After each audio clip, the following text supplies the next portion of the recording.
Are you feeling better now? Yes, thanks to all of you. I'd like to thank you once again for what happened. Don't mention it. But hey, your uniform. Huh? Yes. After contemplating the matter, I went with what I've been wearing thus far.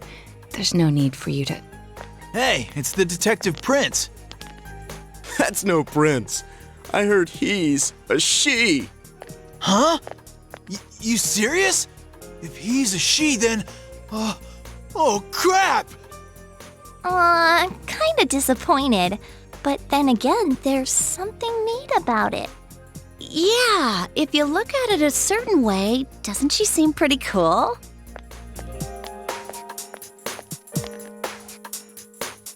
My, rumors spread so quickly. Yes, I'm myself, right? That aside, I'd like to discuss the case with you all. We're dealing with a kidnap and murder case perpetrated by someone lurking in this very town, and it isn't over yet. Let's go over the finer points after school.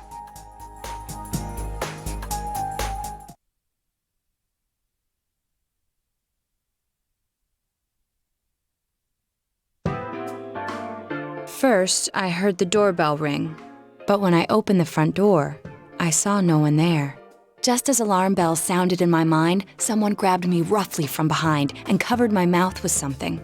Immediately afterward, I was put into something like a sack and most likely carried on the culprit's shoulder. Wow, how could you remember all that? The culprit seems to have used a chemical to incapacitate me, but luckily I wasn't completely unconscious.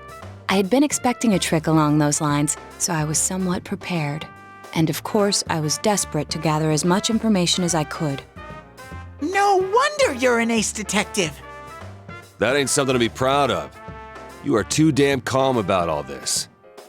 Judging by their actions and body type, I'd say the culprit is definitely a man.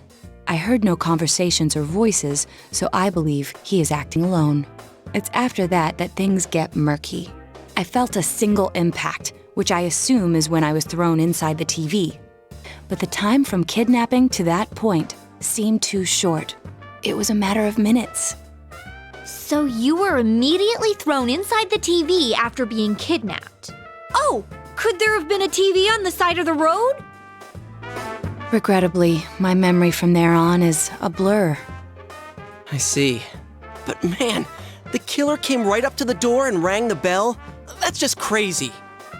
I finally understand why you all testified that you couldn't recall much of what happened. Such a bizarre experience with mental and physical fatigue on top of it. It's only natural to be confused. And going by the surrounding circumstances, my kidnapping and everyone else's were near identical. There is no question that the culprit is the same in each case. So, that Mitsuo boy who said he killed King Moron. Everything makes sense now. I can't say for sure until I gather more concrete evidence. But Mitsuo Kubo's only victim was Mr. Muraoka. It was a copycat killing that mimicked the true culprit's method. No wonder King Moron's death broke the pattern in so many ways. The question remains, though, as to how Kubo learned of that world. That's it! That's what was bothering me! Mitsuo could enter the TV, right? Then why didn't he kill King Moron that way? I believe he didn't understand the other world as well as the true culprit. Even though I can now enter it myself, it wouldn't occur to me to use it for murder. And remember, the previous corpses left no sign that their deaths had anything to do with the other world. After Kubo became wanted, leaving him with nowhere to run, he probably thought for the first time, what if I put my entire body into the TV? The bizarre condition of the corpses that caused such commotion is probably because they died on the other side. It's a simpler explanation than figuring out why the killer would risk disposing of the bodies in such a way. Which means their inexplicable condition of being hung on a foggy day wasn't due to the culprit making a statement.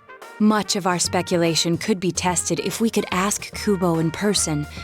However, I've unfortunately been taken off the investigation, and I highly doubt that the police will believe any of this. They wouldn't admit that it wasn't Mitsuo in the first place. Once you've said something on TV, it's not easy to admit you were wrong. I believe the primary cause of my dismissal was because I raised that possibility to them. The police won't readily concede that they made false charges. All the more so if the accused is a juvenile. In fact, the overwhelming sentiment with the police force is to end this case with his arrest. Even if it's possible there's another killer? Those dickheads. I had a feeling that would be the case. Not that I trusted him in the first place. But, Naoto, if you were that calm when it happened to you, couldn't you have, I'm not saying you should have caught him, but isn't it kind of sad for an ace detective to go down that easily? To tell you the truth, I was really scared. I'm sorry. It can't be helped. None of us could resist the culprit either. Don't forget, Naoto-kun is younger than us, and she's a girl. Oh yeah, that's true. I keep forgetting when I see her talking like this. You know, Naoto, What is it? you got balls. For a girl. Regardless, I have no doubt that the culprit will continue with his attacks. We can only watch and wait for him to make the next move. But this is no longer a mere job or someone else's affair. I want to know the truth of why we were targeted. Please allow me to join your effort. Thank you very much. I'll do my best, leader.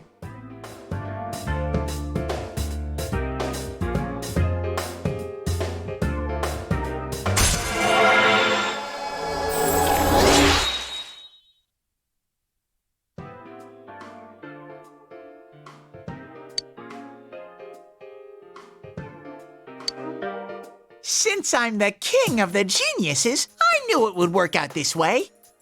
Ta-da! Now Chan's glasses. Thank you.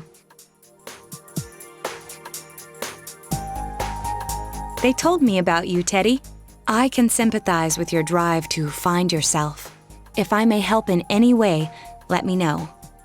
Wow, what a nice girl.